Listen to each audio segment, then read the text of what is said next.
And Ariel, wave your hand. Yay, that's Queen Ariel. She's absolutely a saint on this thing. And talk about the patience of Job. I thought Lynette, our group coordinator and my assistant, had the patience of Job. Well, Ariel almost one's up her, and everybody's calling her Mini Mark because she got up in front of 60 people yesterday and just talked and talked and talked like she's done it all her life. It didn't bother her at all. Let me start out by saying this to everybody. This will be this is my sense of humor. So some people understand it and some people don't. Let me share it with you because I said it to everybody. And for those of you just tuning in now, several people, the first thing they asked me was, oh my goodness, we are flying. Those of us going to Jordan, we're flying on Super Bowl Sunday. Well, there might not be a bigger Chiefs fan. So I'm going to start out by saying I have an incredible apology to you all. And this apology also has a heck of a lot of frustration in it, but there's a silver lining to it too. I'm the eternal optimist. So let me tell you, the apology is this. Yes, those of you going to Jordan, and we have 77 total people on the group, and we have 59 of us going to Jordan together. The rest will meet us in Egypt, and then we do have 12 going to Israel after that. So with that said, please understand this. When we had this set up a year ago, the Super Bowl was 1 week earlier. Okay, I purposely had this trip after the Super Bowl because I'm pretty high on my Chiefs. So I'm frustrated, really frustrated at Roger Goodell, the commissioner of the NFL. I cannot believe that man would not even have the courtesy, the common courtesy, to ask me on behalf of all of you going to Jordan if adding one more game to the season and delaying the Super Bowl a week the year after, this year, 22, would be problematic. Didn't even ask me. So I'm going to have a talk with him when I get back, but I've just decided right now, they've already got things set up, so I'm not going to go there very far. Okay, here's the silver lining. My daughter, I took my son to the Super Bowl in Miami 2 years ago. So my daughter asked me to take her last year. Last year was COVID, so we couldn't go, thank goodness, with the way that Super Bowl was. So they both asked me to take them this year. So you guys, I bet I'm saving $50,000 flying out on Sunday the 13th. But it'll cost me 50 or 60,000 next year if we go next year.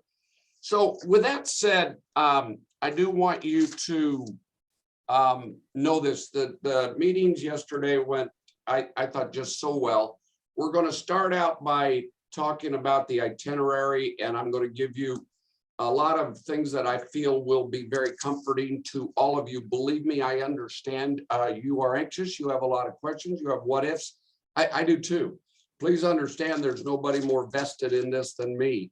Not only me personally, for me, but I've got my wife, Mimi, going. She's going on the Egypt part. I've got my son, Spencer, going, and praise God, his fiance, he is engaged. And so we're bringing her over to Jordan and Egypt. Monica Mills, be very nice to her, please. We want this to get to the marriage stage, so be nice, okay?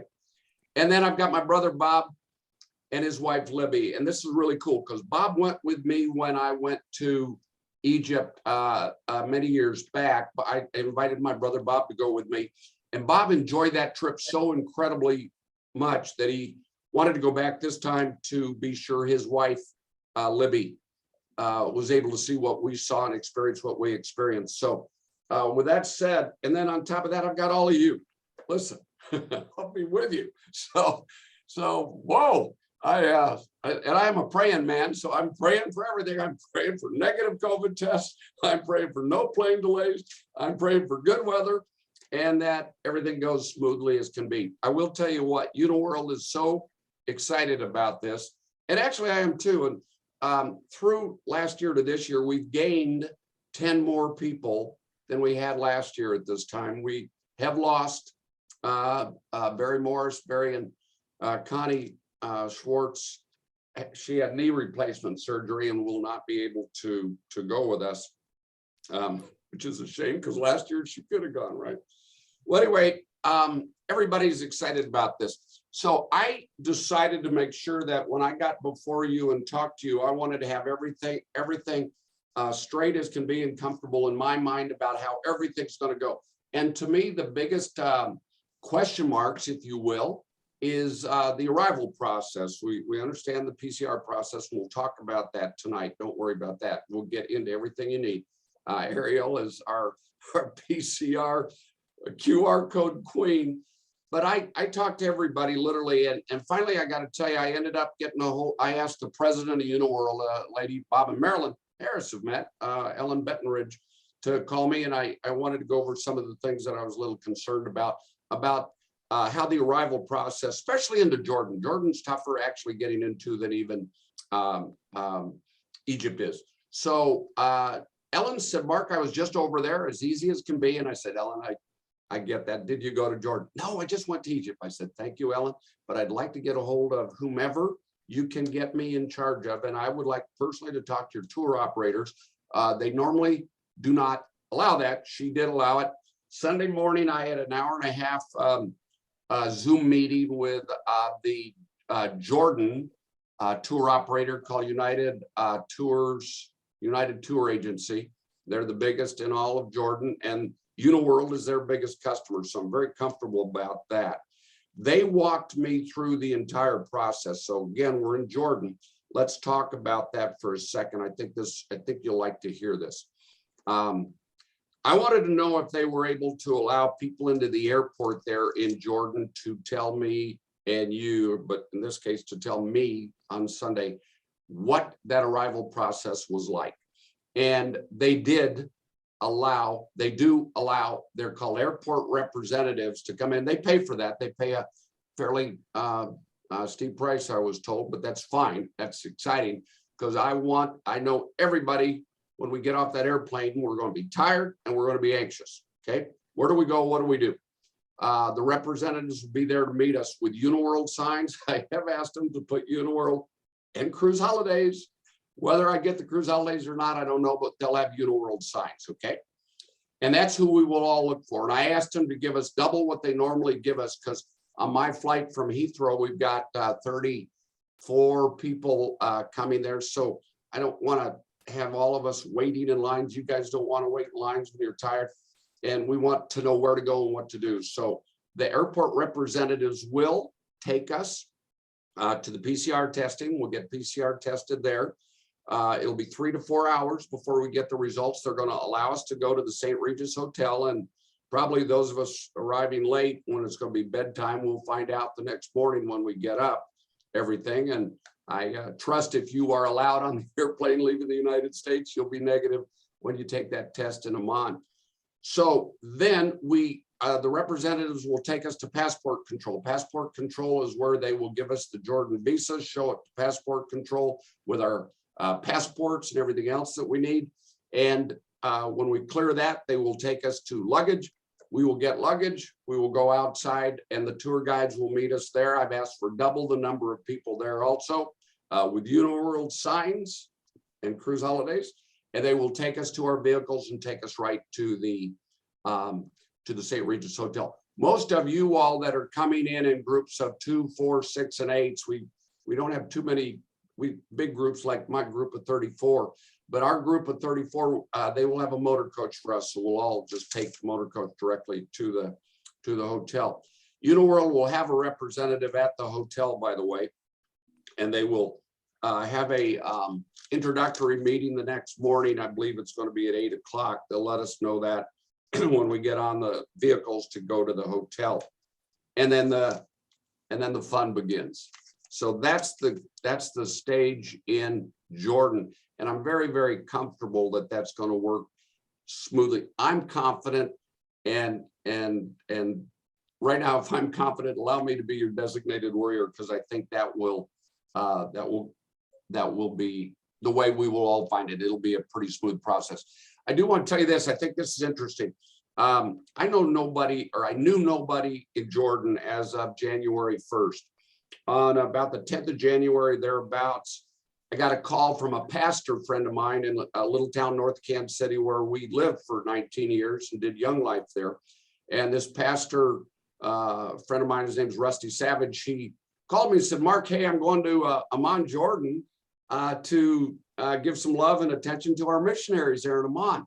And I said, Rusty, oh my Lord, I'm taking a group to Amman, Jordan. Who are your missionaries? And what are you going?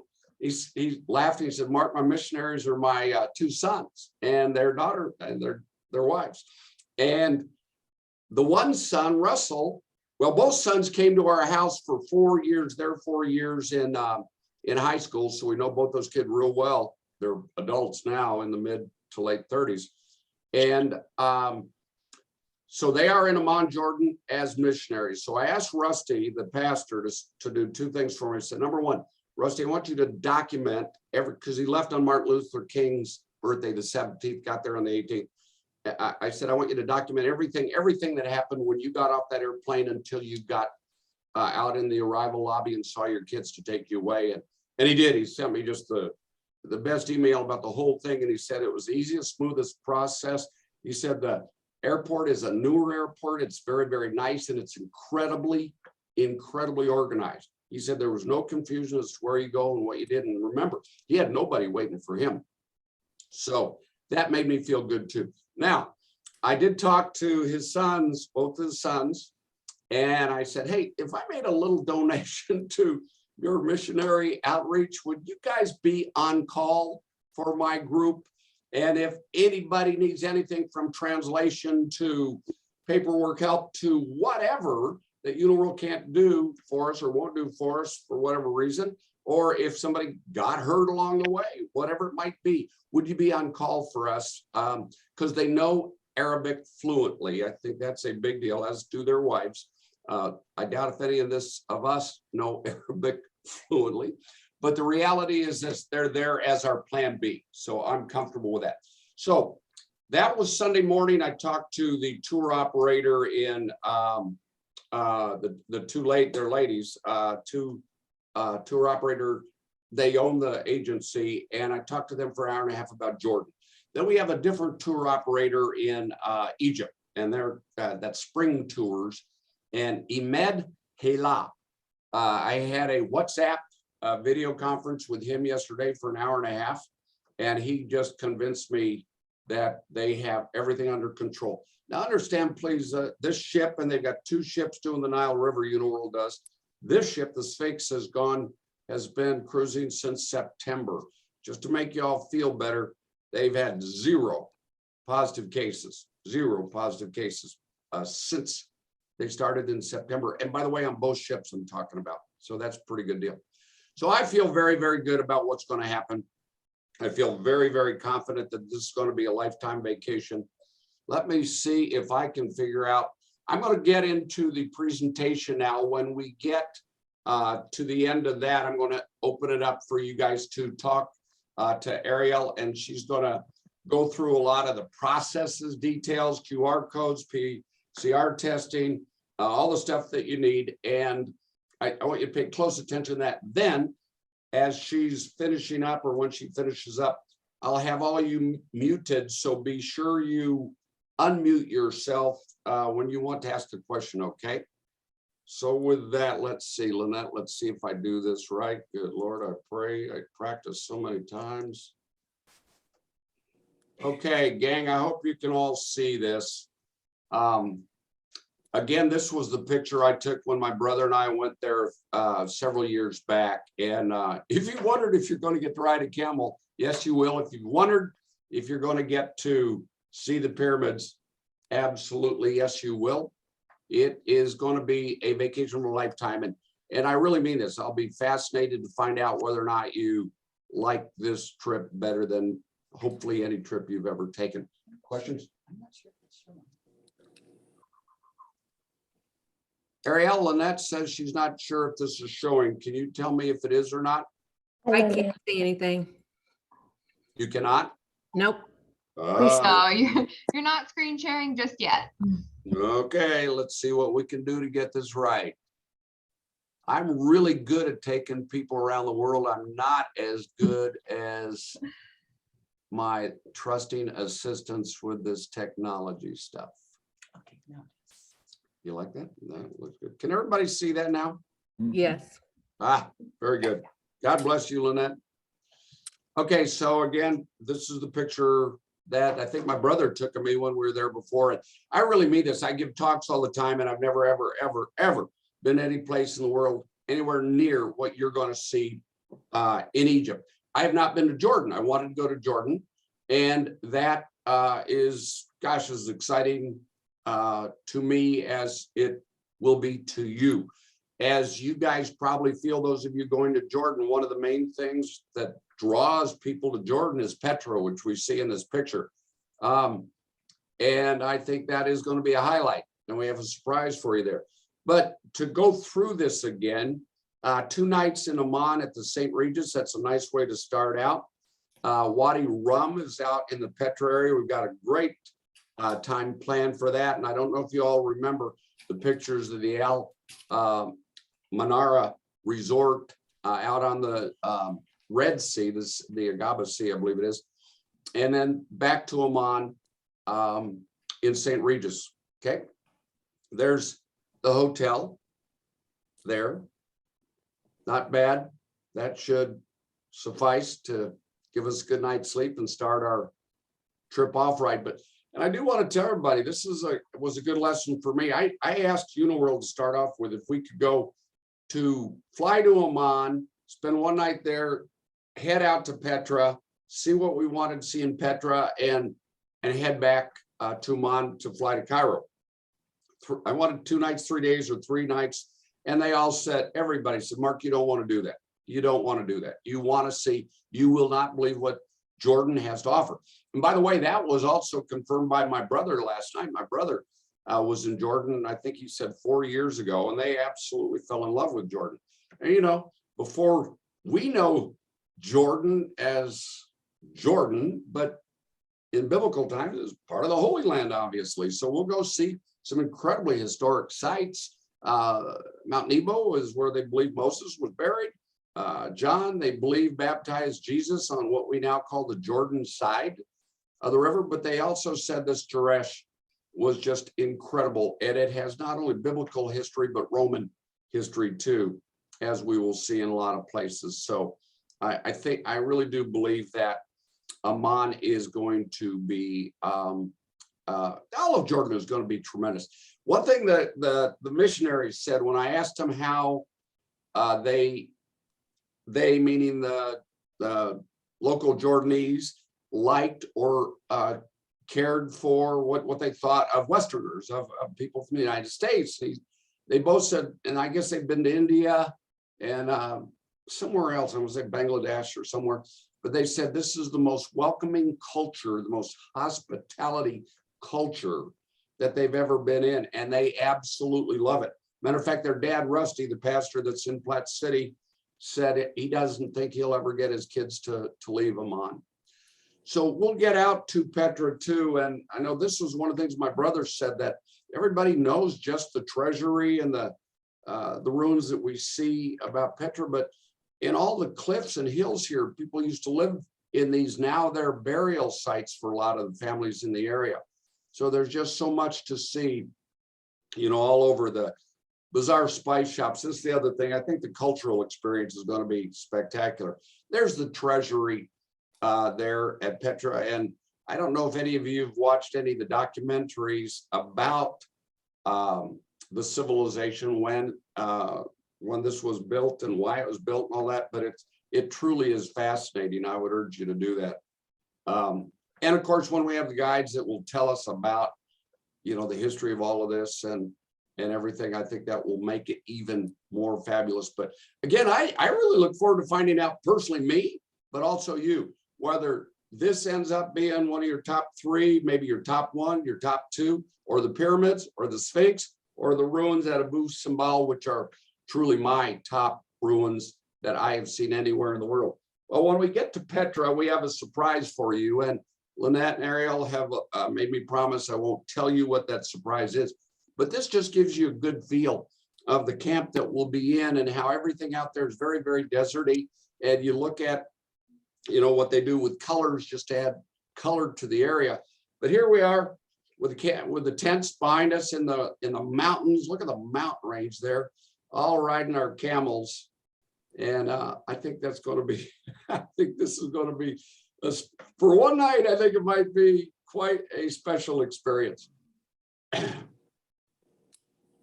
For those of you that do like an adult beverage, I did ask that to find out in a lot of Muslim countries, they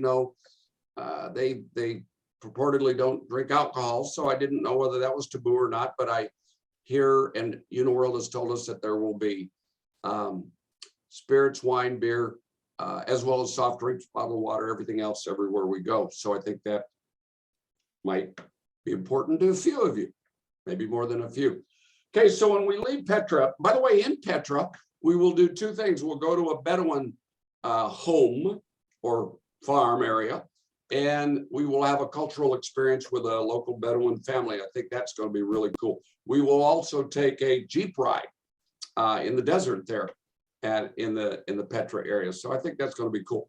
Then we will head on out to the Red Sea area. Madaba, as you see, is called the city of Mosaics. This is right by where Mount Nebo is, where they believe Moses was buried.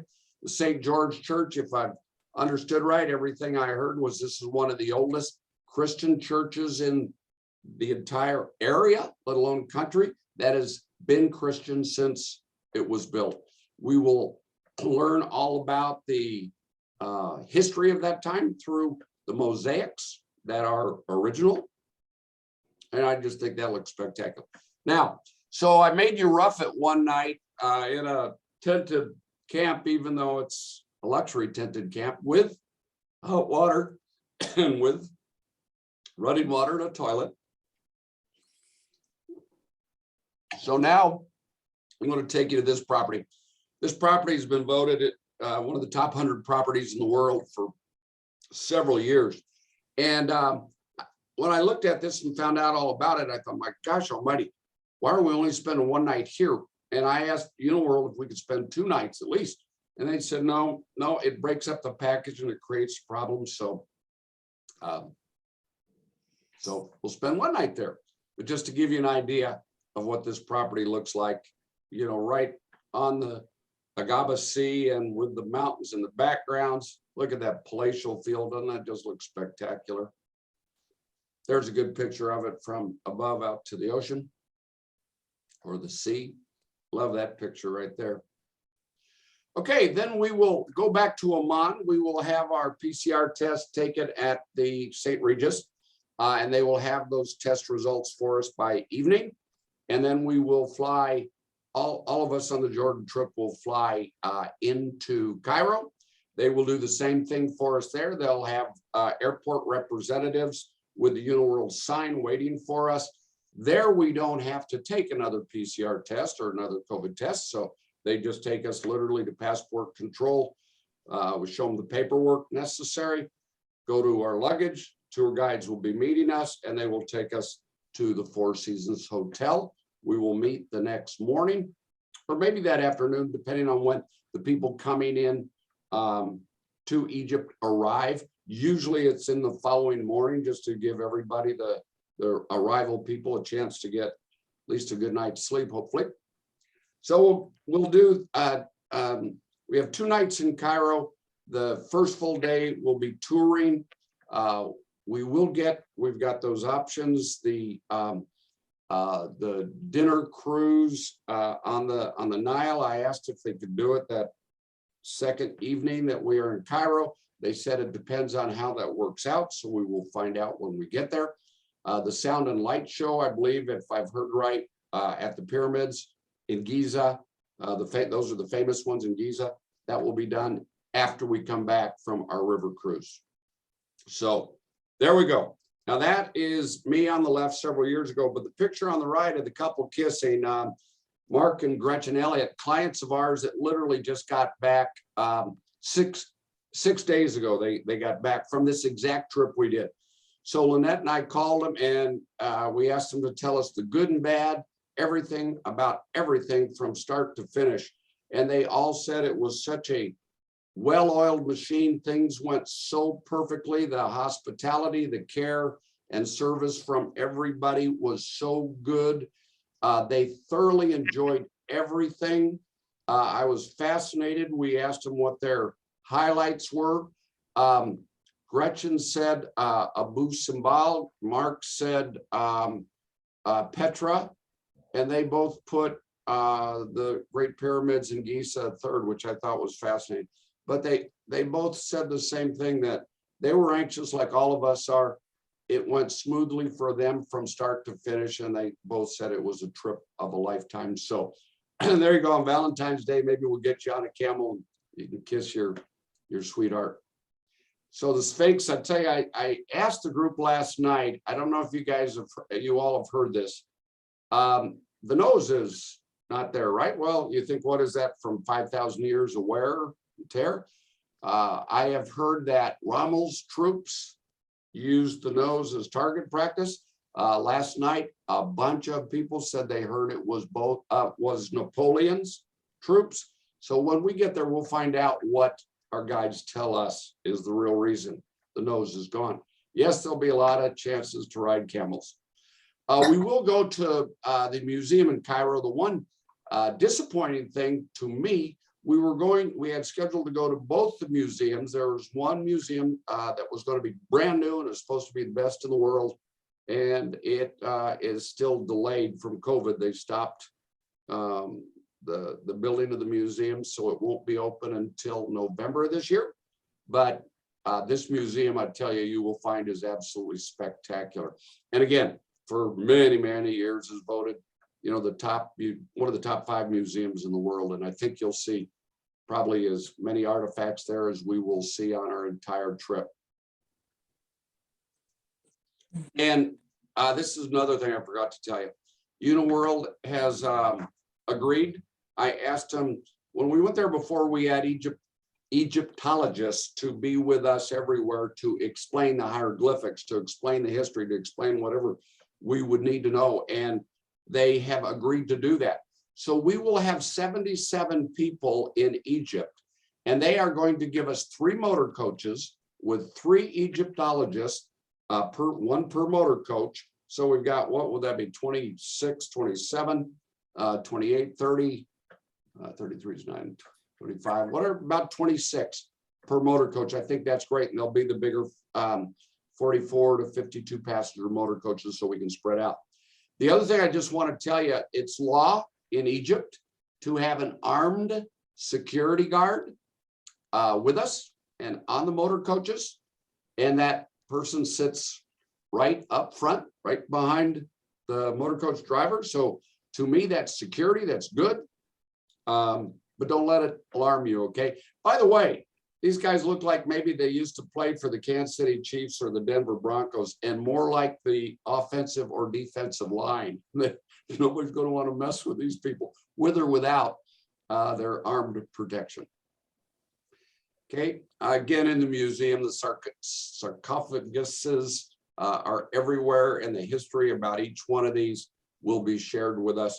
I just love this picture. As we were going through, I had Nicole pick out these pictures. Look at that royal chair that who knows how old that is. I just think that's spectacular, as well as the sandal. So funny, the guys look at these 2 pictures, guys look at the one on the right, girls look at the one on the left. A lot of things we're going to see here, and we're going to learn an awful lot. This, I got to learn more about this mythical creature. This is going to be cool. Look at that. Does that not look like it was just carved or whatever yesterday? So after that second night, we will fly down to Luxor. Luxor is where the SS Sphinx is docked. We'll embark on that ship, and wait till you see the pictures that I've got for you, for those of you that haven't seen those pictures yet. But I love to show this picture. Now, this temple right here in Luxor, and you probably all know, but if not, the pharaohs ruled the world. Egypt ruled the world with the pharaohs as leaders for arguably 2,000 years. So they had a lot of free labor. as they conquered the world, and they had an arid, dry climate that you see here, where things like colors, and I'm not sure exactly how old this temple is, but let's say it's 4,000 or 5,000 years old, and there's still colors. I mean, all of this stuff I think is just going to blow your mind, you guys. And our Egyptologists will tell us about all the sculpturing and hieroglyphics that we will see on all of these big, gigantic buildings. If you remember, I told you that maybe more than anywhere in the world, the Nile River is the most extreme example of it being the river of life. And for literally a quarter of a mile to half a mile, maybe a little further on either side of the Nile River, it's green like you see there. And then it turns very, very brown and deserty again, like you see here. We had asked last night if we're going to be able to do balloon rides. So I asked the Ahmed, the guy that's in charge of spring tours, if that's available. And he said, well, Uniworld has decided it is not something they want to have liability of right now for several reasons. But there are a lot of other vendors that will, if you have the money, they'll get you on a hot air balloon. Okay. So again, we'll learn all about the history of the pharaohs, all about their 2,000 years.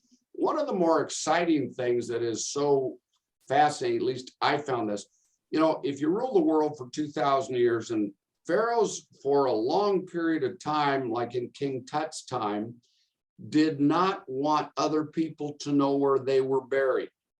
So they had no monuments to themselves. And then things changed, and all the pharaohs got little big-headed and wanted monuments named after, or shown and visible, like the pyramids and other structures that we will see. The other thing that I found was fascinating, by the way, we did go out to this area. We did go to King Tut's and a couple other the pharaohs' hidden tombs. But the most impressive tomb of all of the pharaohs, guess what? Wasn't a king. It was a queen, Queen Hatshepsut. This is her monument, her burial grounds. And I want you to just take some time and look at this picture. I don't know if you can see all the people, the human beings. There's hundreds of people around there, and they look like ants. And the entrance into her tomb looks pretty big, but it also is very small compared to the mountain range behind it, which I think is fascinating. So what's more fascinating than the outside of this is the next picture. This is what you'll see in a lot of these cases where we go inside and underground. The colors have remained much more, and the sculpture is much more noticeable because they haven't been subjected to the elements, okay? And I got to tell you, I just think this is cool. I do want to tell you, and I'm going to have our guide talk to you. In a couple of the tombs that we go to, I am very, very claustrophobic, and there was one tomb that just, I went into it, but I didn't like it till I got into something that looked like this, because it opens up once you get in there. But the openings, you know, that they hid for all those centuries and centuries and centuries and centuries are not big openings. So this is something that I think everybody's just going to be blown away with when we see it. Okay, the hieroglyphics, we'll find out about what all of this means. If you've watched the movie The Mummy, you know, the mummy was called Memnon. Well, Memnon came from the protectors of Luxor. We're going to go to places like Kom Ombo, and you pronounce it, and places you've never heard of, and you'll be blown away. Now, this one was significant. When we were there, I know when my brother Bob and I were there on that trip, we noticed just huge numbers of French people. And I asked our guide at that time, why on earth were there so many French people? And I'm talking about hundreds and hundreds, much more than would be on a river cruise vessel. And they said apparently Napoleon, or one of his soldiers or generals or whatever, carved his initials into this temple right here on the inside. And so the French think it's really, really important to see where Napoleon conquered and carved his initials. By the way, almost all the emperors or rulers or leaders of the world, they felt if you were a true leader of the world, you had to conquer Egypt. You had to be in control of Egypt too. Okay, this is a crazy picture. A lot of people say this is Bugman, but I really, it was the pillars that I wanted you to see here, and see how gigantic they are compared to the full-size man in that picture. One of the places that's fascinating is Aswan. All of these places are really pretty fascinating. In Aswan, we will do things like a fluke ride, and this is supposedly very similar to what the pharaohs and the queens used to use to cool off, back in their day. And it's a fascinating experience. Hey, and by the way, when my brother and I were there in early September, and it was 112 degrees there almost every day. When we're here in February, it'll be mid 70s as the high. So I think that bodes much better than 112. As my brother used to say, but it was a dry heat. Okay, there are the bazaars everywhere in the bigger places. So our money, our dollars are accepted almost everywhere, is what I'm told. In Egypt, we will use their money is called the Egyptian pound. In Jordan, it's the Jordanian dinar. We will get money when we get over there. There's very few places, at least in Kansas City, maybe some of you all have banks that can get this money. The banks here, for the amount of money we wanted, said it wasn't even worth it for them to go out and try to get it. So we'll just get it over there. And the tour guide said, listen, especially in Egypt, the exchange rate is so much better there than it would be here anyway, or at the airports coming over to Jordan or Egypt, that you're really better off just waiting until you get there. And they have a set interest or a set exchange rate anywhere.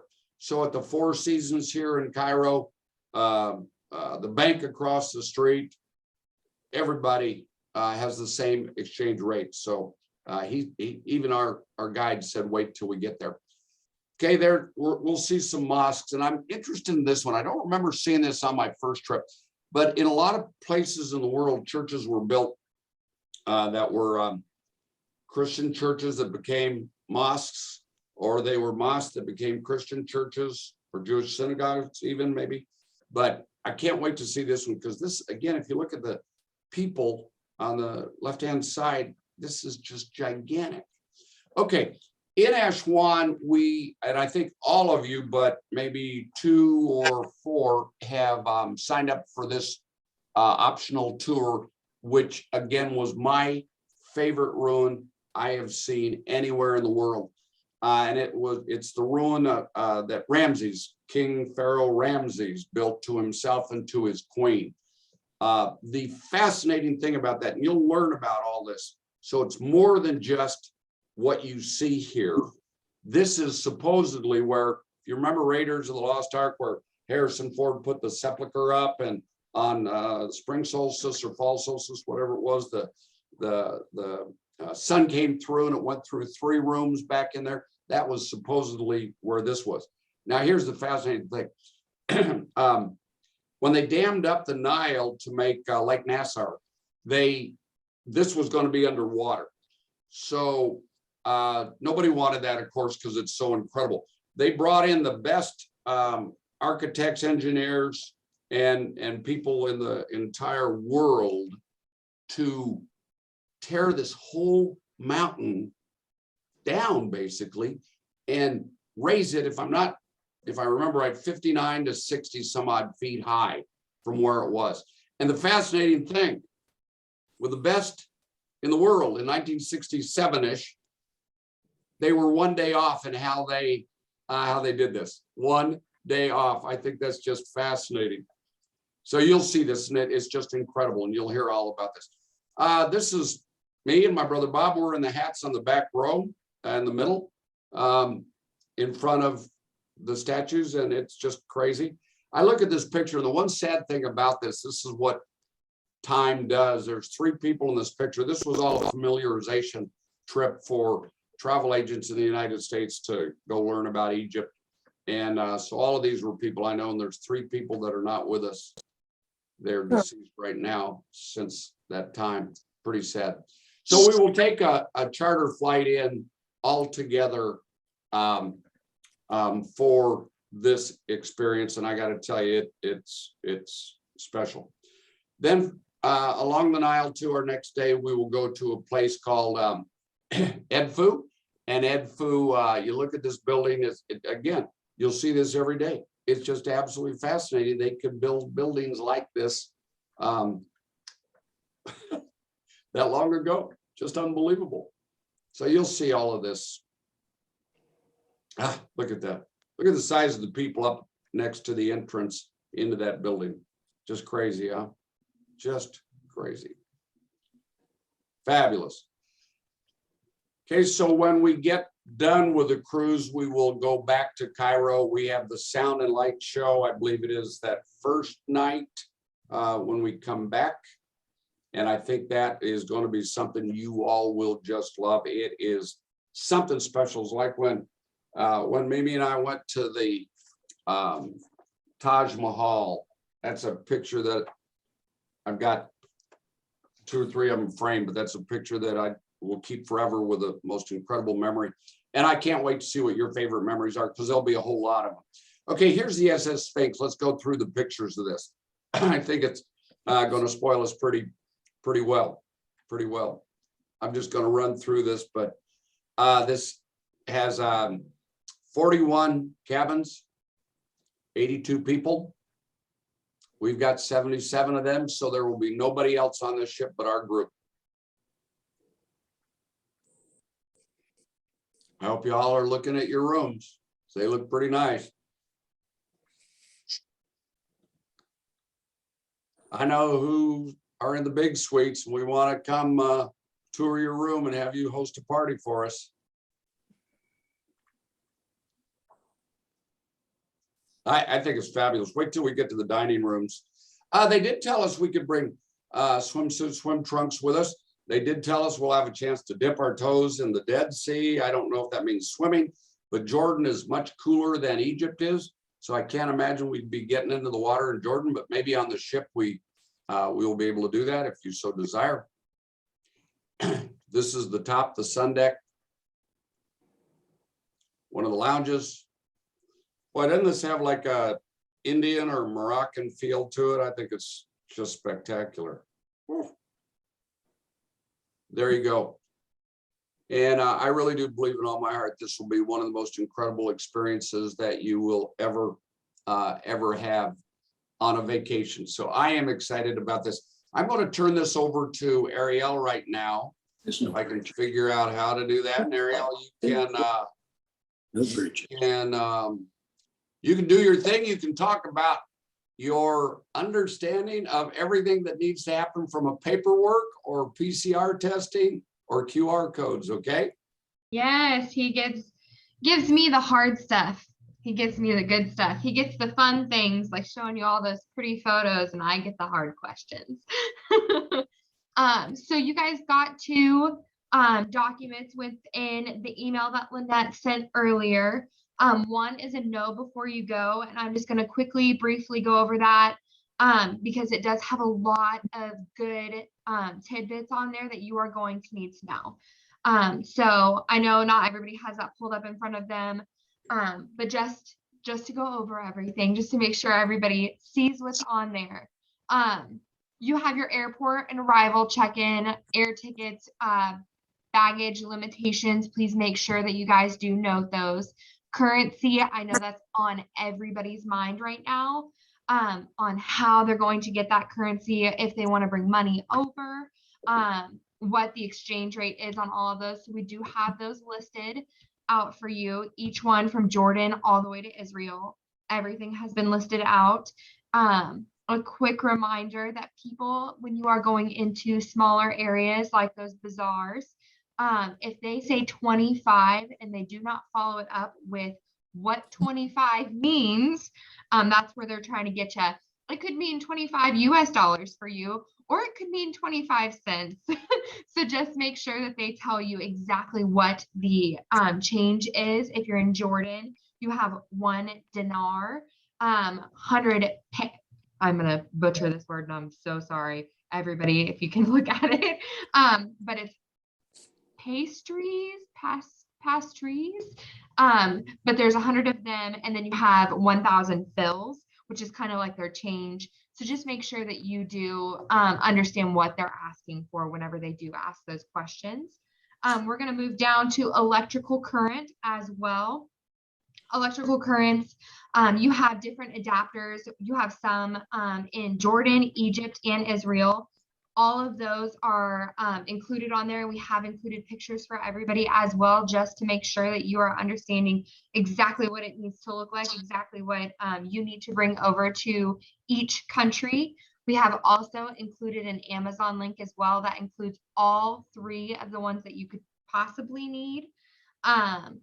So that was kind of funny. Me and Lynette did separate research, and we came together and we were like, what do these people need exactly for electrical current? And we ended up coming with the same Amazon link. So it's a good one. Make sure to use that one as well. Again, you have onboard amenities on there. Weather, I know Mark touched on that a little bit. He was showing everybody his long johns at the meeting last night, so be thankful you don't get to see that today. But you do have some warmer weather in Egypt, but you do have some cooler weather in Jordan and Israel, so do make sure that you are bringing appropriate clothing. They do have wash on board and in hotel, so if you need to wash any of your clothes, feel free to do so. They will tell you exactly how that needs to be done. Whether you need to put it out at night, towels, everything like that, they will let you know whenever you get on board. We're going to keep moving down. Uniworld has some helpful web links on there as well, and that kind of gets the need to know done for you. If you guys have any questions at any point in time, me and Lynette are 100% available. Give us at least 24 to 48 hours to get back to you. I completely understand that this is a lot of information being thrown at you all at once. It's I hard shut to my sound memorize off it all. so you can go back on. Oh, sorry. No, it should But be it's on. hard to know all of it. We're going to go ahead and move on to your Uniworld and cruise checklist.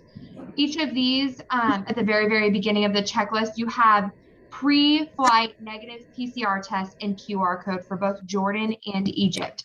So if your cruise starts in Jordan, make sure that you have a 72-hour negative PCR test within your departure flight out of the United States. So if you are leaving from Kansas City and your next flight is in Dallas and your Dallas flight leaves the United States, that is the flight that starts your 72 hours.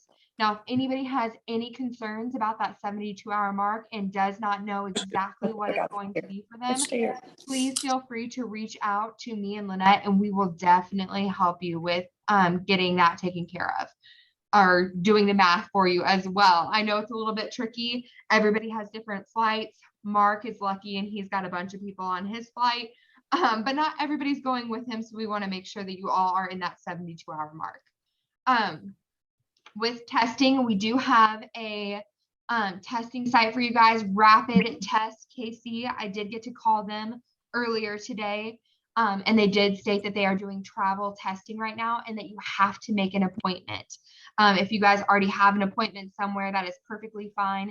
What I really want to reiterate to everyone is you have to have a QR code on that test. Jordan and Egypt both are requiring QR codes on the top of your test, in the middle of your test, on your phone, anywhere where you're getting it, you need to have that QR shown. If you don't have it, they won't take it. As frustrating as that is, we all know that you are getting retested in Jordan and in Egypt, but just to make sure on the safe side that you guys have that QR code and it's within the 72-hour mark, not before 72 hours, not on 72 hours, a little inside that 72-hour mark. That's a really, really big one. And again, if anybody has any personal questions about any of their flights or anything like that, you feel free to email us and we'll get you their answers. Next one is going to be WhatsApp loaded onto your phone. That is a huge one because you have your testing from Jordan into Egypt. They'll send you WhatsApp results for that as well. This is a way to communicate with Mark also while you are on, he's showing you, while you are on your cruise. WhatsApp is a huge huge app that you would need to communicate with other people. It's a great way to tell people at home that you have arrived safe in Jordan, Egypt, or Israel, or maybe even sending photos saying you're having a blast. This app is completely free. You just need Wi-Fi while you are on the ship or in your hotel room, or even when you're out in bazaars, if they do have that Wi-Fi. Be cognizant of where you're using Wi-Fi. If they're in those smaller shops and it sounds a little mysterious or sketchy, let's not use that Wi-Fi. But anywhere else, yes, of course, your hotel and your on board will have Wi-Fi.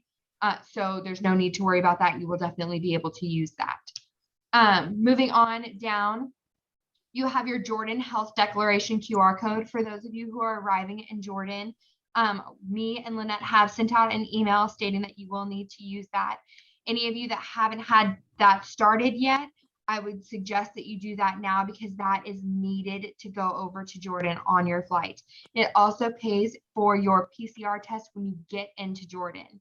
So at the very end, it's going to have a hyperlink or an Amazon Pay. As long as you have purchased those and have the QR code back, you are all set to go. Make sure you have a paper copy and electronic copy as well. Just make sure that you have both. Those need to be shown when you arrive in the airport. Anybody who is having any trouble with that, please go ahead and feel free to email me and I will definitely gladly help you out with that. Moving on down to Jordan visa, as Mark kind of touched on earlier, Uniworld is going to help us get the Jordan visa. They will be in the airport with us to help facilitate that as soon as you arrive. So you do not need to worry about that. It is paid for. They will get it for you. It is all taken care of. Thankfully, Uniworld came back. Originally, we had some thoughts that we were going to have to pay for it. We had sent out an email stating, yes, Mark's showing it right there. That's that Jordan QR code. But the Jordan visa, what we are going to be showing with that, you will have Uniworld's help. So there's no need to fret about paying anything like that or having somebody else to get it for you. You won't be waiting for that. Moving down, Egypt visa, Mark also is showing that over there. Egypt visa will be obtained as well. You can get that beforehand. If you haven't started that as well, I would highly suggest doing so right now. It takes 24 hours to process the payment. And then when you go from the payment, it processes your account and lets you know if you've made any errors, if you have any picture problems, anything like that. Do not worry about those. They're just Egypt's way of saying, hey, we don't like what we're seeing. Can you please adjust this?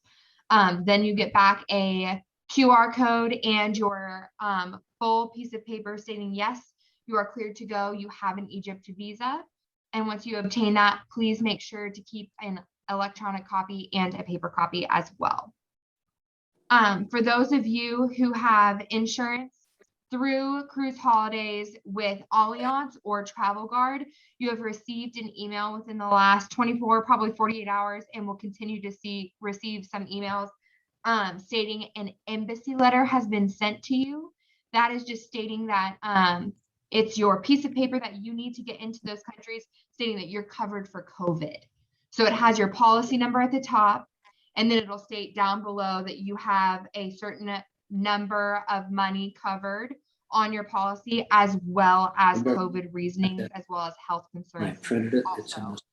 You've got everything. Your letter of recovery. So this is for those people who have tested positive within the last several weeks. Your 90-day period before your cruise would start just around Christmas time. So if any of you have tested positive around Christmas time, it's a possibility. I don't want to put that on anybody at all, but it is a possibility that you will test positive. So I'd first of all suggest that you continue to test to make sure that you are getting negative test results before you go and get that PCR test.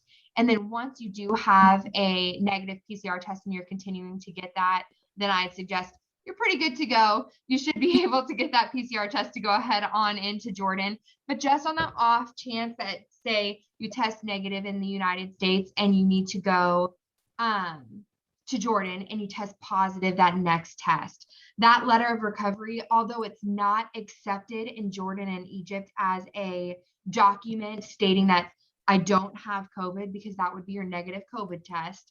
It is a way of a doctor over in Jordan and Egypt to realize that, yes, you've had COVID within the last 90 days. It is a recognized document in the United States, and that somebody is already stating you are cleared from COVID.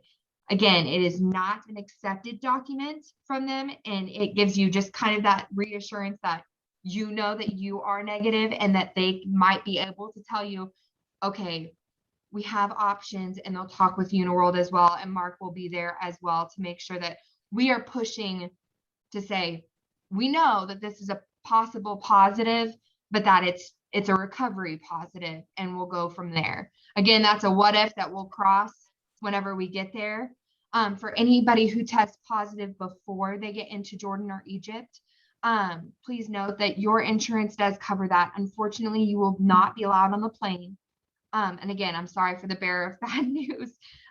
Again, I got the hard questions, but you will not be allowed on the plane. And you will have to stay here.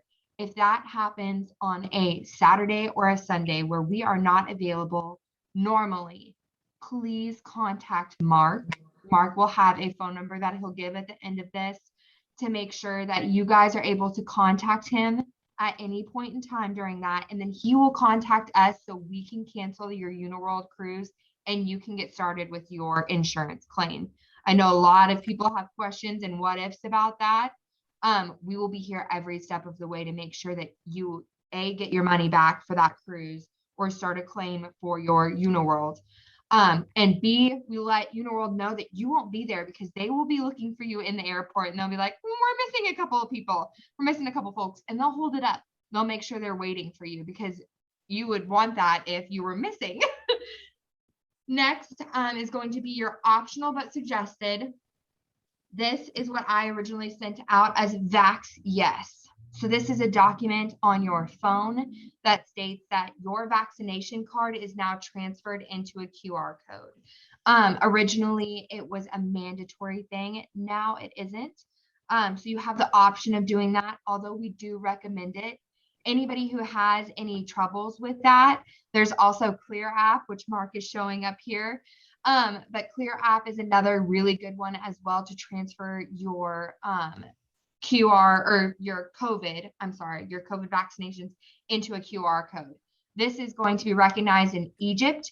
It's also recognized in the United States, where if you were going to California, who only recognizes QR codes right now, you could go show that as well. So it's universal in many countries and in the United States. So it's suggested to have it anyways, just in case of other travel. So we're just, again, optional, but you might want to think about doing it. Passports, I know it sounds silly, but everybody please remember that you have your passport and that it has 6 months validity on it after you get home from your vacation. A lot of people, which most of the people that we have and have looked up, of course, we've given passport information to Uniworld, but just on the off chance that we have missed something and your passport is out of date, you would rather know now than before you leave the day before. It would be very frustrating. So please make sure that you are looking at your passports, making sure that they are all good to go and that you still have that 6 months validity after you get home. Next, any requests, special requests, medical or dietary needs, please let me and Lynette know, or Mark as well, and we can let Holidays, Uniworld know. Uniworld will need to know if you have a CPAP machine and you need distilled water, anything like that, or if you're allergic to peanuts, we definitely need to know those things. So please get in contact with us about that as well. Another thing about water, tips and tricks, please do not drink the water while you are on the boat. Any water that comes out of a faucet is a-okay to wash your hands with, wash your hair with, wash your body with, anything like that. It is not a-okay to drink. It is filtered as much as it can be, but it is river water and you do not want to drink it. They will give you drinking water as well on the cruise to brush your teeth with as well.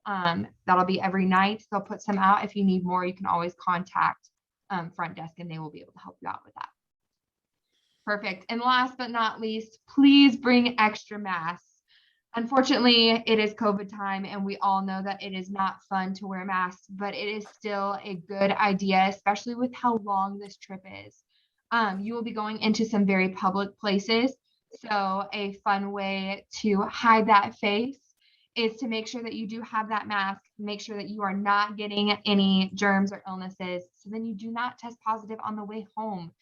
As much as you'd want to stay another 14 days, I promise you looking at four walls is not as fun. So with these documents, if you go down further, you have current COVID requirements. These are just reiterating what I've stated before in your checklist. Please make sure to look over these as these do have more details. I don't want to bore you because this has already been long enough. But definitely make sure you're looking at it.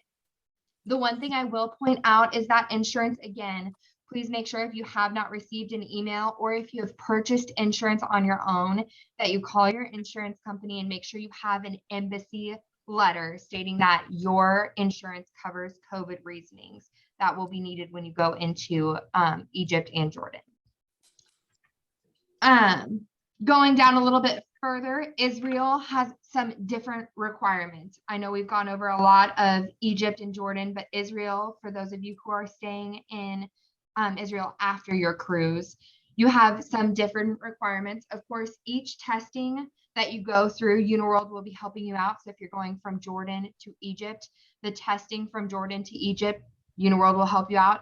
Same goes for Egypt to Jordan. Uniworld will help you out with that COVID testing, and it'll be on the last day. So the day before you leave. With Israel, if you have your vaccinations and it has been past 180 days. So for me, I was one of those guinea pigs for Missouri. I got one of the first COVID shots. Mine are outdated and I had to get a booster. If I were going to Israel, I would have to get a booster. If you are within that 180 days, you do not need a booster shot. Like I said, this paperwork goes into extreme detail on how you would need that or why you would need that. It's just to make sure that you are all up to date on your vaccinations.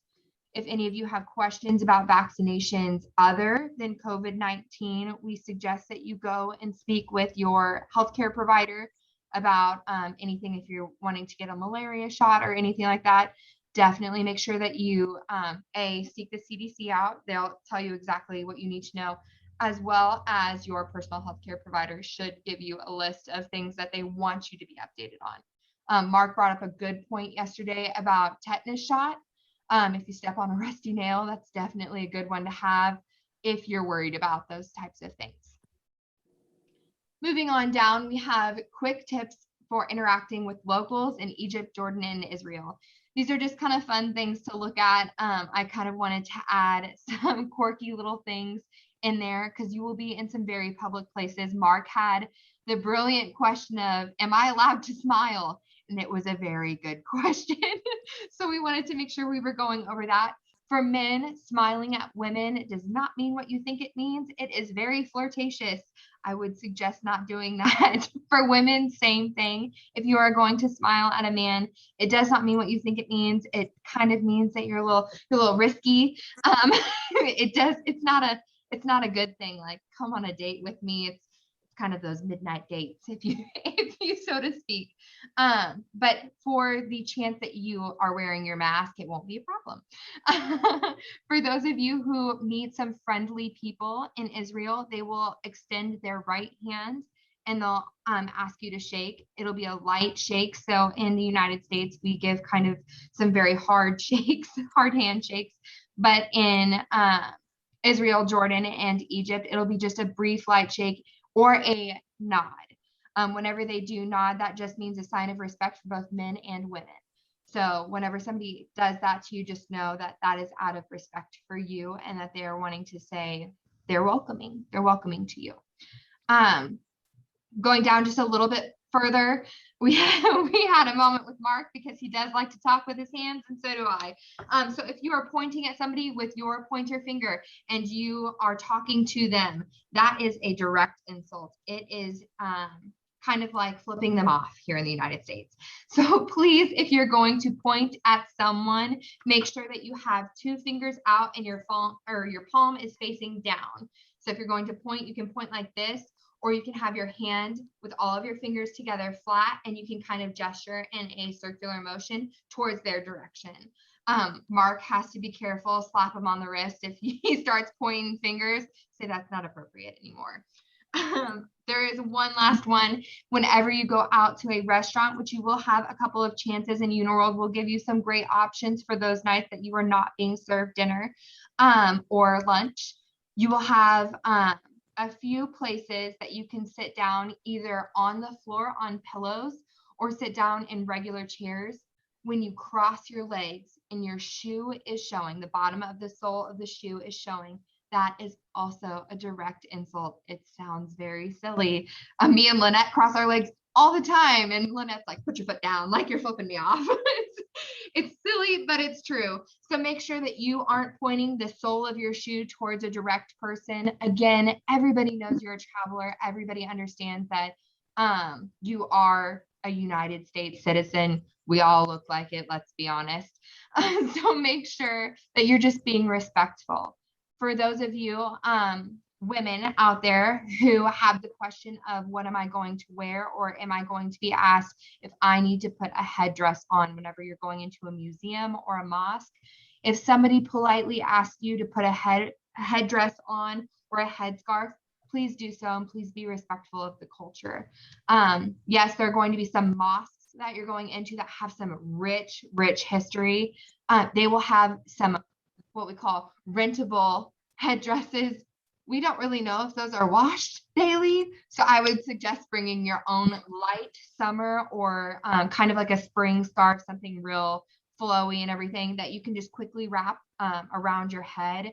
That will be perfect. Women, shoulders need to be covered and knees need to be covered at all times, just to be respectful. It is going to be slightly chillier over there, so I'd suggest doing it anyways. When you're in your hotel room or when you're relaxing at those resorts, yes, feel comfortable, feel free. Just when you're out in those public spaces where you are going to be more interacting with the culture around you, please be respectful of that. I know we have crammed a ton of information, but if everybody could write down, Mark has a phone number he's going to be giving you for his WhatsApp. This is going to be the best way to contact him. Yeah, let me give that to everybody right now, so you've got that, because I want you to communicate with me. I'll need you to, if anything for any reason comes up that you need to communicate with me. It's 816 area code 500-2704. And if you put it in WhatsApp, you have to put the +1, which is the United States code first. The other thing, the Egyptologists and guides that we will be with, that's how they communicate. And that's how, in fact, I don't have their well, I've got a couple of their cell phone numbers now, but that's how I communicate with them. That's how they will communicate with me. And it would be, if you need to communicate with me about anything at all, that's one of the best ways to do that. Okay. And by the way, it's just, boy, I use this app for anywhere internationally. And as Ariel said earlier, if your family back home will get that WhatsApp, it's free of charge. It doesn't cost anything. It's a nice way to communicate with people at home. It acts just literally as the phone. You can text, you can call, you do whatever, anything a phone would do, but there's no charge. This is one destination. It would be my recommendation. You don't have to do this, but I think it's a wise thing to do. I do know a lot of people like to turn their phones off and don't want to get charged for that. Almost all the carriers now have unlimited data plans for $10 a day or thereabouts. It would be my recommendation for this trip to have that international plan and use that. Far enough away, things, you know, it's just a comfort level for you and a comfort level for me, you know, to have you have that. So the other thing I wanted to point out while I've got your attention too is those of you that I did not, that tuned in a little late, please send us your pictures with your names. We will have a cheat sheet that we're going to send out to you. I call it a cheat sheet, but it helps everybody learn who everybody is by picture and by name. That's a big deal. I have in Jordan, by the way, if you need to call somebody in Jordan, their country code is 962, and they always have that plus in front of it, plus 962, which is 0 on our phone. Egypt is the plus 20, that's their country code. For those of you going to Israel, it's plus 972. Okay. Again, if you just tuned in a little early, when we get to both Amman and Cairo, we can exchange money there. Remember, when you're buying anything or spending money, in almost everywhere, they will accept American dollars. However, understand they will give you change back in their currency, either the Egyptian pound or the royal or the Jordanian dinar. And not always do they give you the correct amount. So, that's kind of the way that game is played. The other thing I wanted to share with you too, clothing, because we have let's talk about the cruise right now first. A lot of people, and I've been on 100 cruises, we've changed dramatically over the years from formal nights to what we have now. And what we have now, even with Uniworld, which is an upscale line, they recommend smart casual. It is our ship and only our ship, and nobody's going to care. I don't care. The servers that serve you don't care what you wear. But smart casual is what the cruise line recommends. Okay. Gratuities. No, let's keep on clothing. Clothing when we're out and about. In Jordan, the average weather conditions traditionally in February, and I recommend everybody to look at this before you leave, but the high temperatures are usually in the mid 50s, the high, but sometimes the low temperature. So when we get up and get going in the morning, 39 to 42 degrees Fahrenheit. So it can be pretty cool. Like Ariel said earlier, I'd recommend layers. We take them off as it gets warmer. But like up in Petra, we're up a little higher too, altitude wise. So the comfortable clothing there, and especially comfortable walking shoes, is really important. I go to Bob and Marilyn know this. I go to the Columbia Sportswear Outlet store in Silverthorne every September when they have their big sales, and they've got these lightweight jackets, lightweight coats, with the hood over it. Because remember, this is kind of their spring season over there. It's almost equivalent to our April or May where you can get showers. It's actually been raining quite a bit in Jordan lately. Just be prepared for that. With a jacket with a hood, I think is a great idea. I'm personally going to take those real lightweight long underwear, and man, they don't wear the long pants, don't weigh a pound, and the shirt same thing. And they've got that new Omni Heat thing with Columbia. Almost everybody has it, that repels the heat of your body to keep you warm. And there you just wear something like this or a jacket, and you've got that on, and it'll keep you plenty warm enough. Like I said, when we get to Cairo and when we get down into southern Egypt, the weather does warm up a little bit, but they still say the highs will be in the mid 70s. Okay, so the lows will be, they say 41 to 54. We'll keep an eye on that before we go. But layers. And ladies, there is one gala night, which on ocean cruises they used to call a formal night, but on river cruises they call it gala. Captain's, cocktail party type thing. There, if you want to dress up a little bit more, that would be a good night to do so. But again, most of us are encumbered by the fact that we can only take a one carry or one check through bag of 50 pounds, and you can spend more if you want.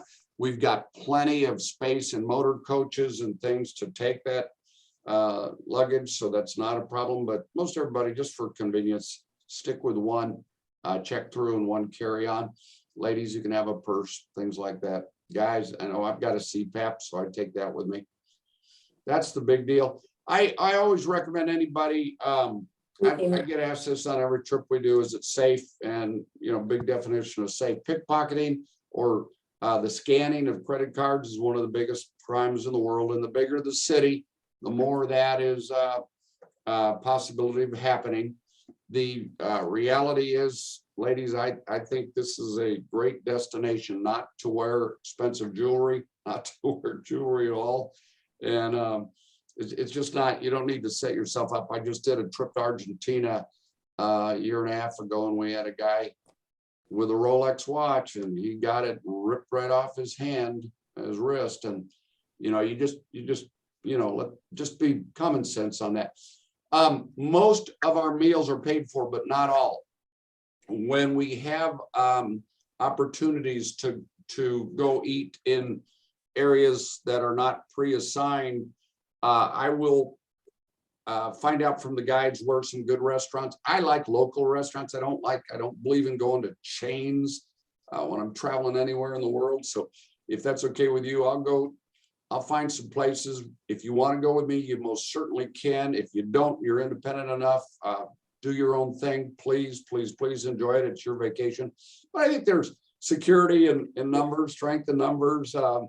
I just love the fact that we've got a whole group of people that are like-minded, and it's our ship totally. So I think that part is great. Same way with the motor coaches and all the times that we are touring.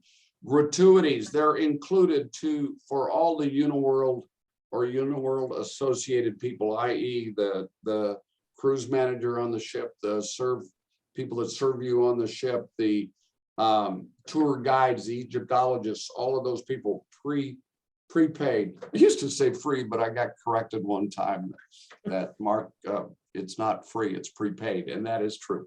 So the reality is, here's my thought. We are just so blessed to live in this country and have the opportunities we've had to make money, save money, and do trips like this. Most of the people we run into are not in that category. I believe, especially knowing the last 2 years, you guys, I think if I remember right, when we were there, tourism was 40% or 45% of Egypt's GNP, tourism. And then it's, you know, shut down for 2 years or a year and a half. And it would be my strongest recommendation and suggestion: be generous when somebody gives you extra fabulous service. A little tip, a little bit of money can go a long ways for those people. Most times they're supporting a family on top of that. And by the way, I have heard such fabulous stories of how excited the staff of the ships and the Egyptologists and the tour guides are to have us back. And by the way, I don't know if you know this, but Americans, even though we're called the ugly Americans by most of the world, not our group, of course, but we are the best tippers, some of the best tippers in the world. And that's because in most cultures, tips are all included at meals or whatever else. And but not in our culture. We learn to tip. So that's a big deal. And that's a personal thing, but I'm a big believer in that too. Ariel, is there anything else that I've not talked about that I should? I'm thinking we've covered a lot. Shall we open it up to questions? I think that's time to do that right now. Let me see if those of you, by the way, that would like to ask a question, unmute yourself and ask the question. Okay.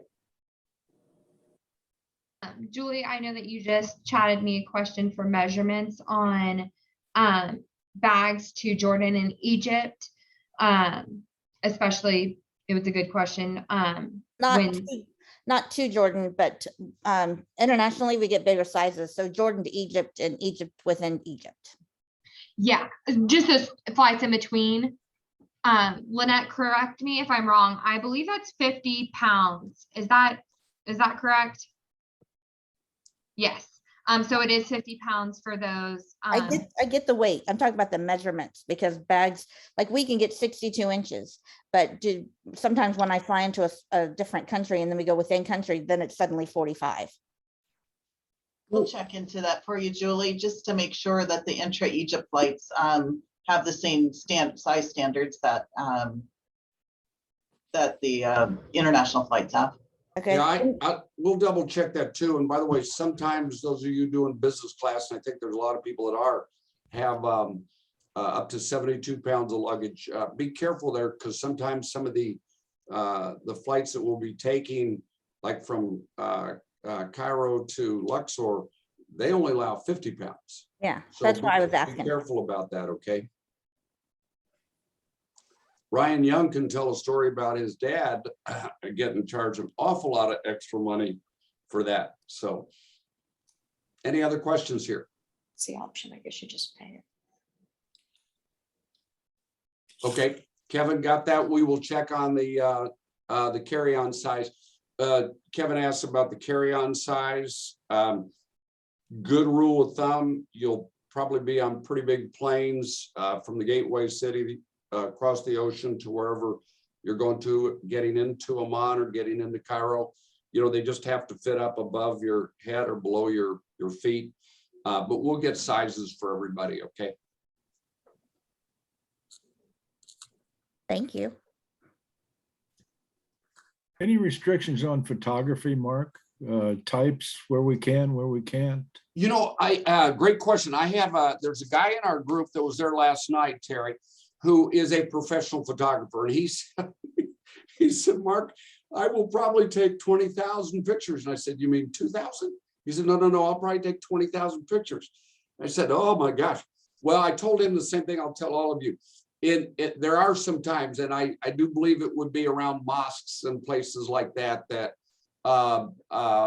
we probably should not be doing that. But I will make sure the local guides tell us where we should not be taking pictures. I think everything else, then we will certainly will be able to. But you know, I think Ariel did a great job of explaining that we are going into a totally different culture.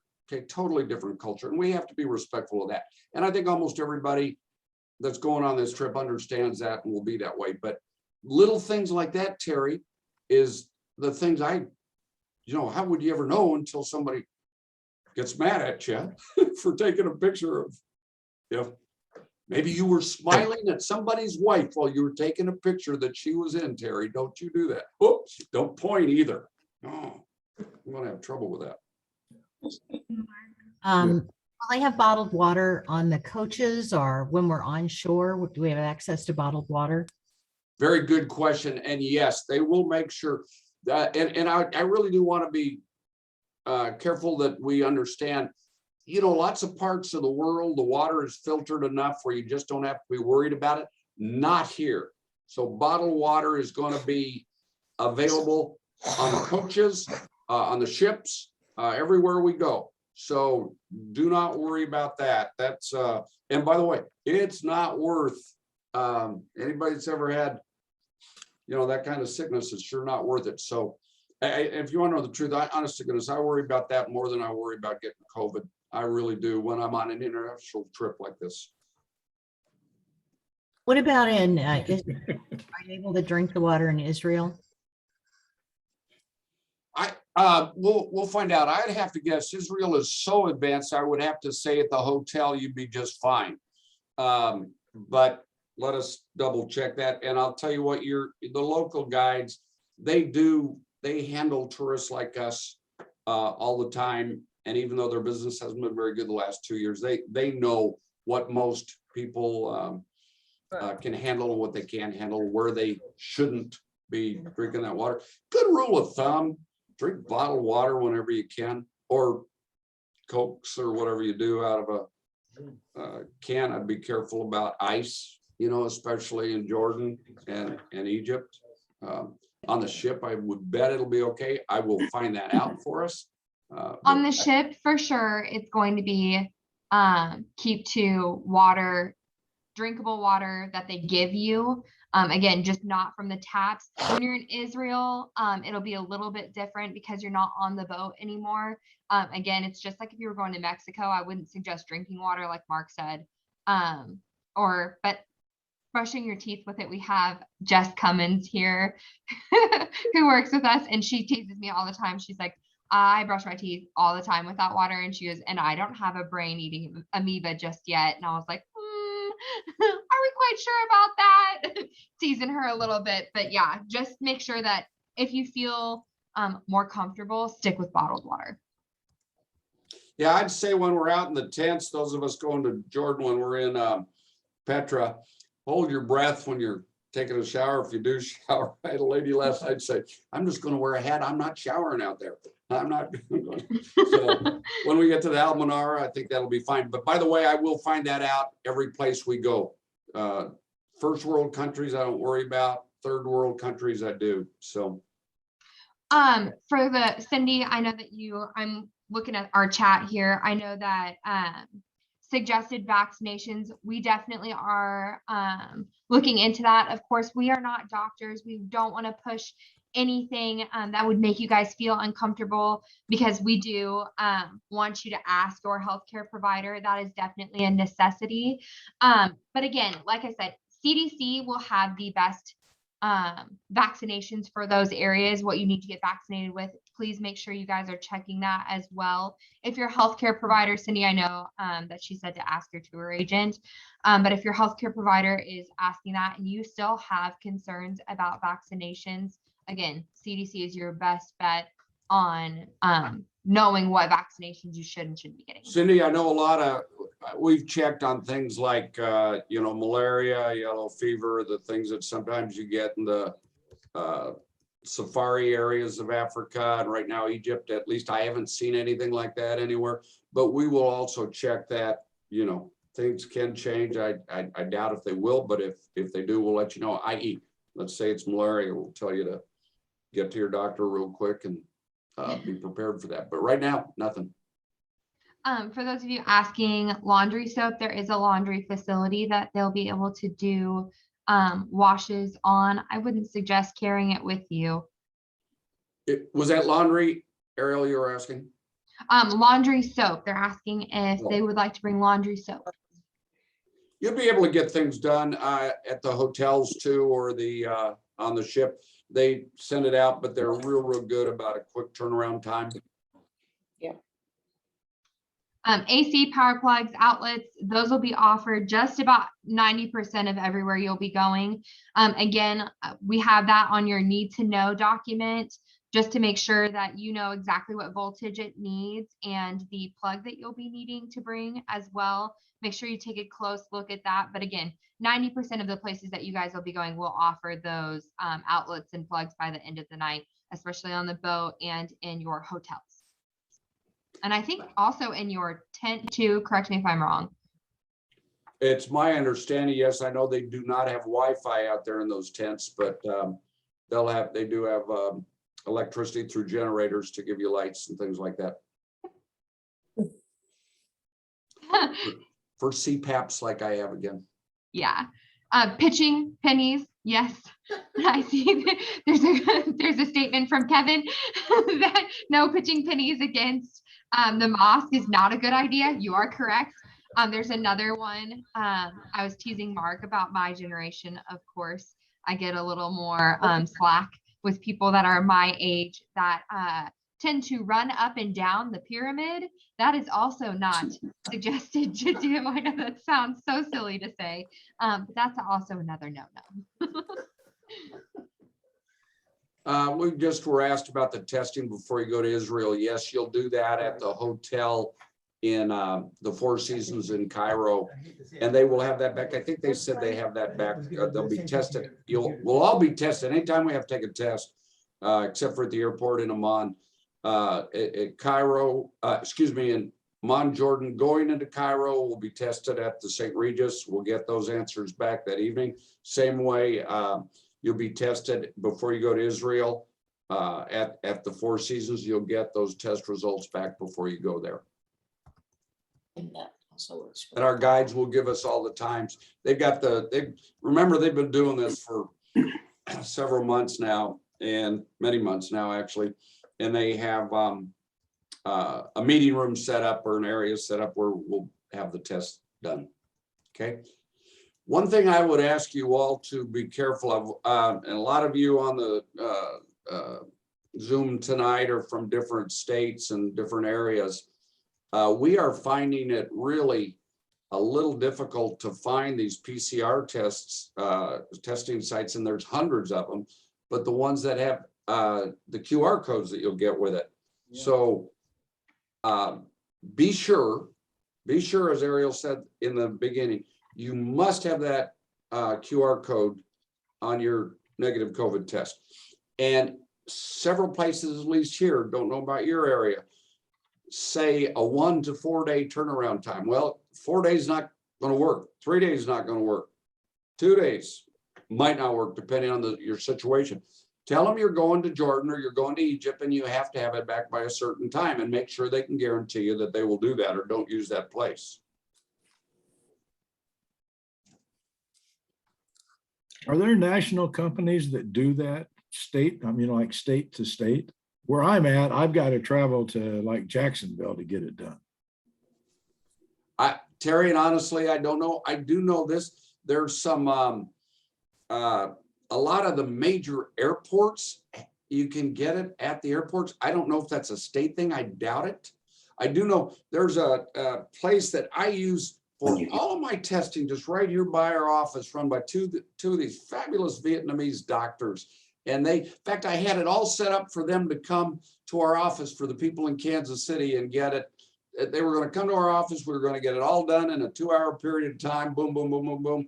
And we found out about the QR code, and I called her and I said, do you guarantee you will get the testing to us with the QR codes? And she goes, oh, Mark, that software is too expensive. We haven't bought it yet. So I know it's expensive software. That's why those tests will be a little bit more too, but just be careful about that, please.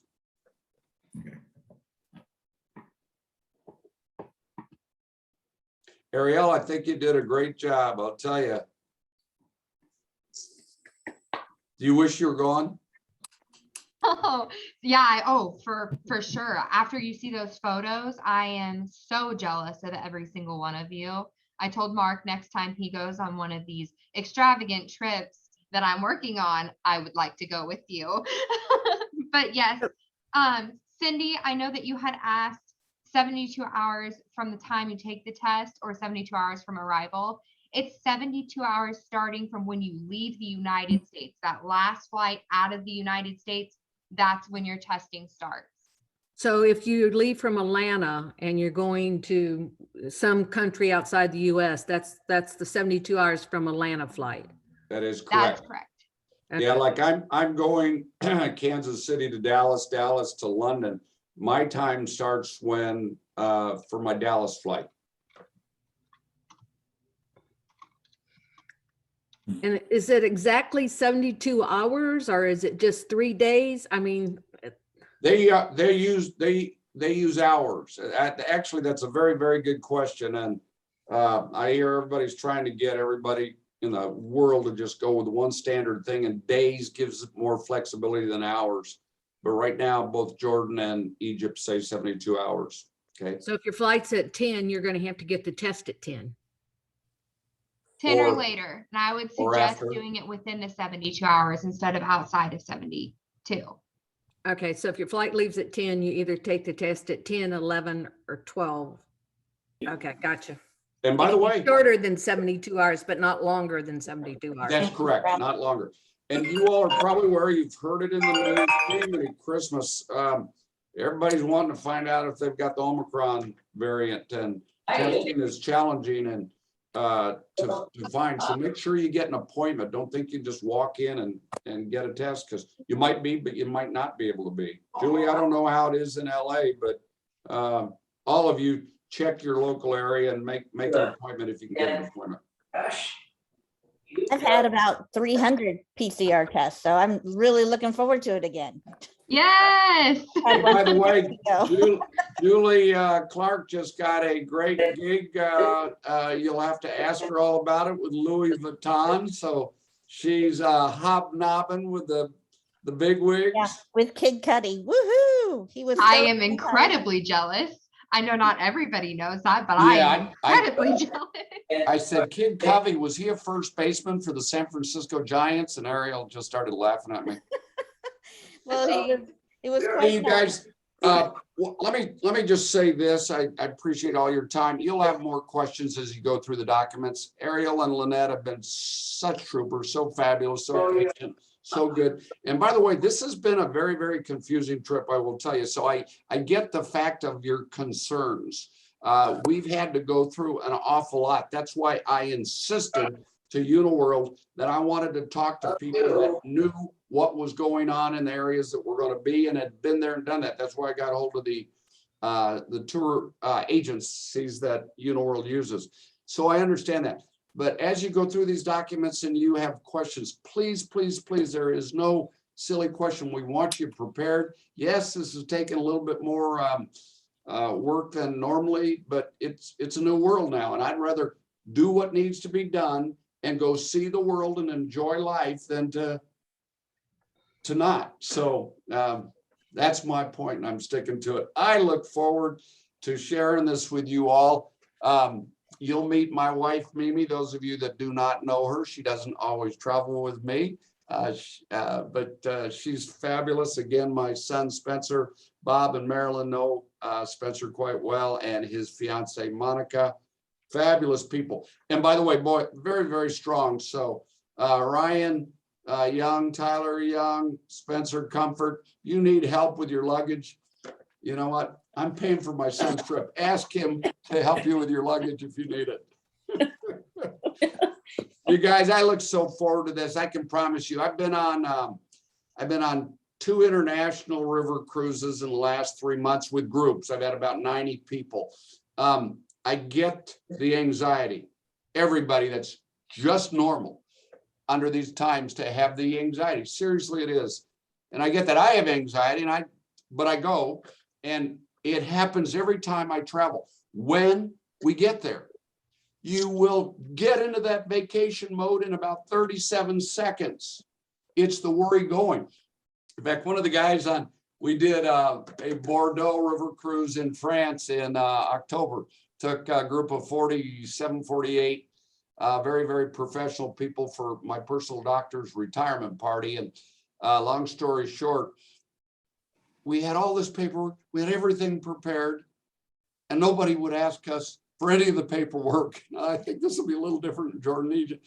So we get on the river cruise after all that, and he goes, I'll clean it up. He goes, poop. All that worry was for nothing. And I hope and pray, and I believe this will be the case with all of us. Once we get there, we get to these fabulous hotels. We are going to have an experience of a lifetime. And again, I'll say it, the silver lining in this is normally these places like Petra and like the pyramids and Abu Simbel are so packed with people that it's going to be a blessing to be there when there's so many fewer people. I just saw the Mona Lisa, you know, in December while we were in France on that river cruise. That big room that normally would have 200 to 500 people crammed in it had maybe 30 people in it. And, you know, the tour guide there said, Mark, look around, look at this room. He said, I've never seen it like this. So there's a lot of silver lining in this period of time, I can tell you. The other thing is, like I said before, everybody's going to be so glad to see us. Everybody's going to be so glad to serve us and to take care of us. And they're so thrilled to have tourism back, and that's income for them, right? So this is great. Okay, as time goes on, and before we go, you'll have questions. Please communicate. God bless you, Ariel and Lynette. I'm going to have to give you, I don't know, a day off or a cruise to Bora Bora or something. Well, Anyway. That's it from here. If you have other questions, thank you all. I look so very forward to seeing you in person. Do get us your pictures. So Artie, so we don't have to put your King Charles Spaniel's picture under your name. So get us your picture so we can get you that cheat sheet. I look forward to seeing you, everybody. Take care. Thank you. Hi, Mark. Bye-bye. Bye. Go Bye. Chiefs!